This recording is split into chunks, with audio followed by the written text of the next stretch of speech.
our final adult speaker of the day. It's a great segue. Emma was just talking about ESEA Reauthorization. So Bob Seidel, our Federal Policy Director, is going to talk about some of our policy recommendations for the upcoming ESEA Reauthorization. So welcome, Bob.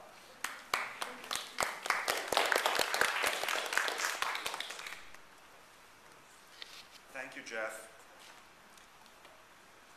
Being introduced as the final adult speaker, I don't know whether that's a compliment or, well, who knows, but I suppose I can't hide it, but here I am.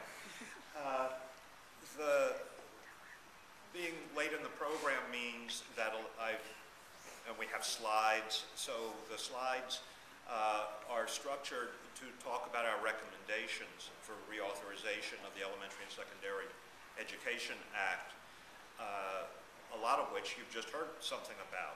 So I apologize for any redundancy, but I think that it's still worth making the points. The reauthorization of ESEA provides an excellent opportunity for Congress and the administration together to strengthen the role of summer programs in education reform.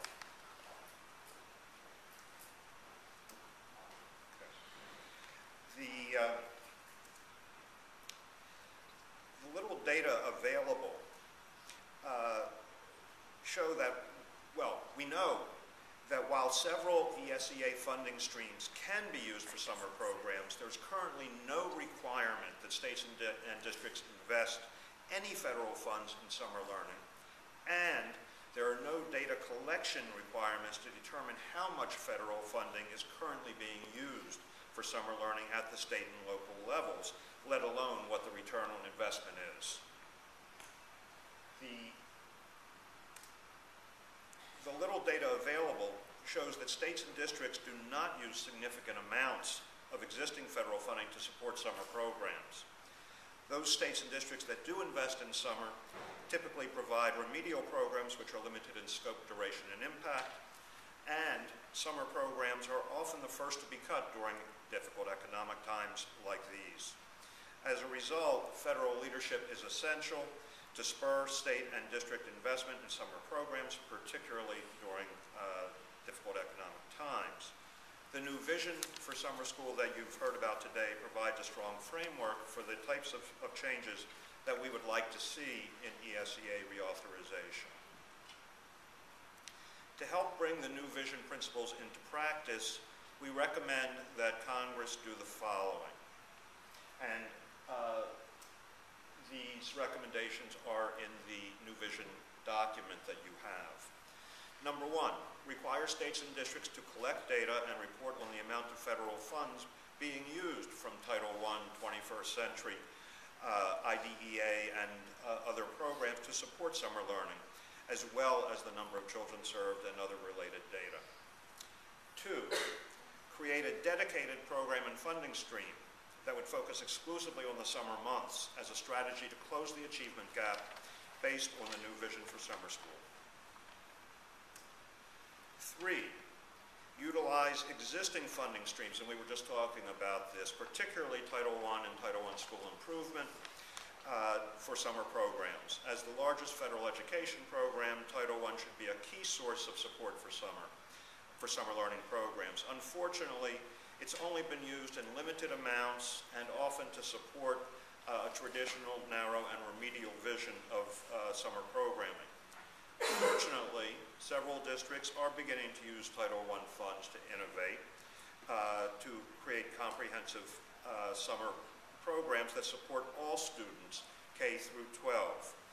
We recommend the inclusion of language and/or set-asides in Title I and throughout ESEA programs to explicitly feature summer learning as an allowable and recommended use of funds to help states and districts close the achievement gap. Summer learning programs should play a key role in turning around our lowest performing schools. We should identify summer as a preferred delivery time for supplemental education services. Current SES language and regulations discourage the provision of services during the summer, We recommend revising SES to allow Title I funds currently used for SES to support summer learning programs that include an academic assistance component.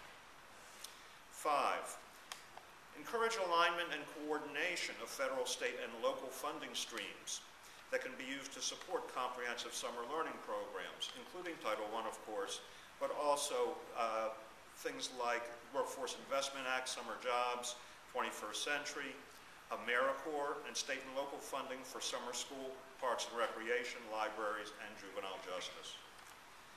6, support research to understand the costs and benefits of various approaches to summer school. Despite extensive research on summer learning slide and the impact of summer on the achievement gap, additional study is necessary to determine which types of programs yield the best results and are most cost effective. And we should do this through a mixture of randomized longitudinal trials and mixed methods research studies. Specifically, we do support the administration's request for $2.7 million for the National Center for Education Statistics to study summer learning loss as part of the 2010 Early Childhood Longitudinal Study.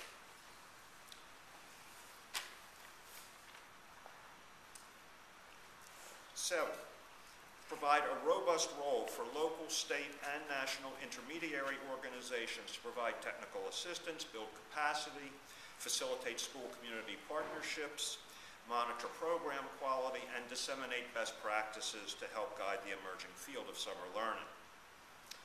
8, make summer a key component of all expanded learning approaches under the 21st Century Community Learning Centers program. 21st Century is one of the primary funding sources, as we've heard, for summer programs across the nation.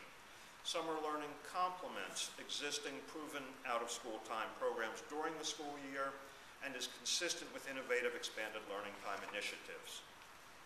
The association supports a variety of approaches to expanded learning, whether run by schools, community-based organizations, or school community partnerships.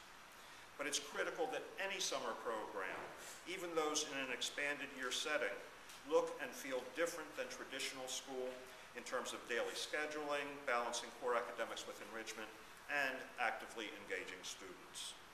And it's critical that the federal government sustain and even increase funding for 21st Century and all proven out-of-school time strategies at the same time that it focuses support on summer programming.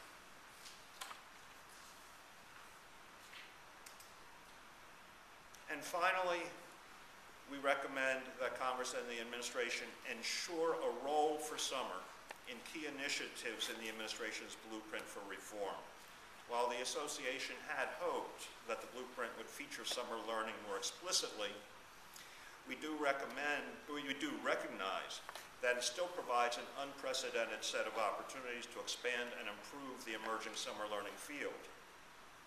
Specifically, we see opportunities to strengthen the role of summer in the following blueprint programs: Successful, Safe, and Healthy Students, Promised Neighborhoods, STEM Education, Race to the Top, and Investing in Innovation. Thank you for your attention to these ideas. We look forward to working with Congress, the administration, and with everyone committed to effective public education for all to make summer learning an essential part of education policy in this country.